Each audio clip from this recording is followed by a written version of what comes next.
NEP third same PCA छात्रों के लिए तुलसीदास जी का लिखा हुआ सुंदर कांड से लंका दहन रखा गया है। इसका सार यहाँ पर प्रस्तुत किया जा रहा है। कपि के ममता पूंछ पर सबहि कहू, समुजाई तेल बोरी पट बांधी, पुनि पावक देहु लगाई। पूंछहीन बानर तह जयहि, तब सट निज नातहि, लड़ आईहि, जिन्ह के कीन्हिसी बहुत बड़ाई, देखऊ मैं तिन्ह के प्रभुताई। इसका सार है, रामचरितमानस के पंचम सोपान जो सुंदरकांड है, उस सोपान के भाग लंका दहन में तुलसीदास कहते हैं कि मैं सबको समझाकर कहता हूँ कि बंदर की ममता पूंछ पर होती है। अतः रावण अपने दूत से हनुमान जी को दिखाते हुए कहते हैं कि कपड़ा डुबोकर उसे इसकी पूंछ में बांधकर फिर आग लगा दो। जब बिना पूंछ का यह बंदर वहां अपने स्वामी के पास जाएगा, तब यह मूर्ख अपने मालिक को साथ ले आएगा, जिनकी इसने बहुत बड़ाई की है।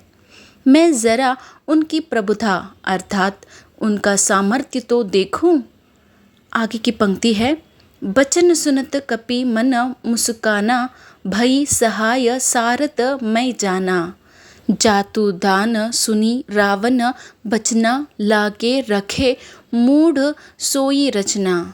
इसका सार है, रावण के यह वचन सुनते ही हनुमान जी मन में मुस्कुराए और मन ही मन बोले कि मैं जान गया, सरस्वती जी ही इसे ऐसी बुद्धि देने में सहायक हुई है। रावण के वचन सुनकर मूर्ख राक्षस हनुमान जी के पूंछ में आग लगाने की तैयारी करने लगे।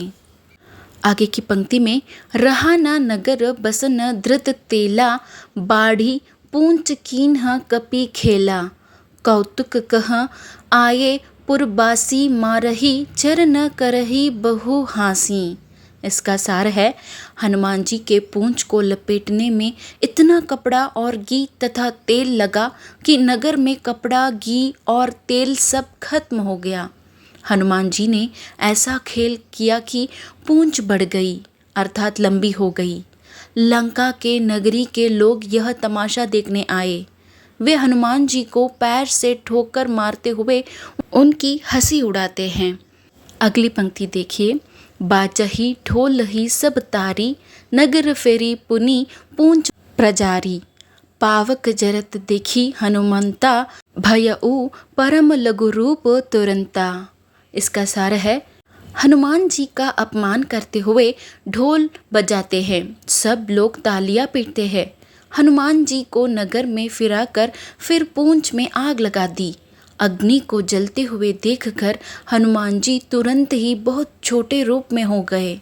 अगली पंक्ति है, हरि प्रेरित तेहि अवसर चले, मरुत 49 अट्टहास करी गर्जा, कपि बढ़ी लाग आकाश। इसका सार है, जब हनुमान जी ने लंका को अग्नि के हवाले कर दिया तो तब परमेश्वर की इच्छा से समस्त 49 मारुत हवाएं अपने चरम पर चलने लगी, जिस कारण लंका धू धू करके जलने लगी। हनुमान जी अट्टहास करके गरजे और आकार बढ़ाकर आकाश से जा लगे। अगली पंक्ति है, देह विशाल परम हरुहाई, मंदिर ते मंदिर चढ़ धाई।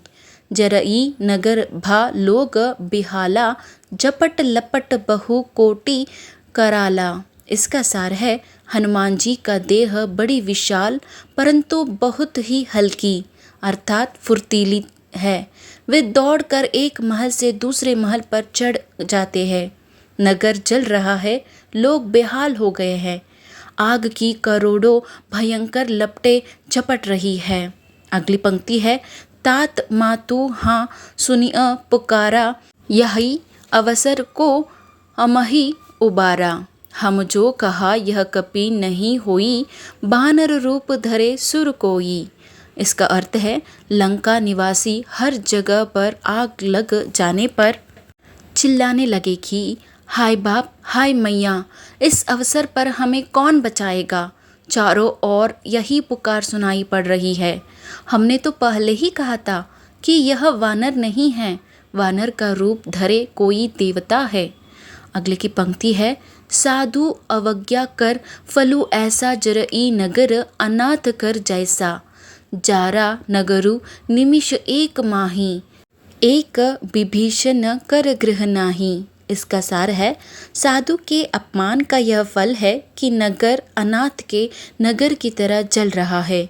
हनुमान जी ने एक ही क्षण में सारा नगर जला डाला, एक विभीषण का घर नहीं जलाया। अगली पंक्ति है, ताकर दूत अनल जेहि सिरिजा जरा न सो तेहि कारण गिरिजा, उलटी पलटी लंका सब जारी, कूदी परा पुनि सिंधु मजारी। इसका सार है, इस दृश्य के बारे में शिव जी कहते हैं, हे पार्वती, जिन्होंने अग्नि को बनाया हनुमान जी उन्हीं के दूत है, इसी कारण वे अग्नि से नहीं जले। हनुमान जी ने उलट पलट कर एक ओर से दूसरी ओर तक सारी लंका जला दी, फिर वे समुद्र में कूद पड़े। यह था सुंदरकांड लंका दहन पद का सारांश।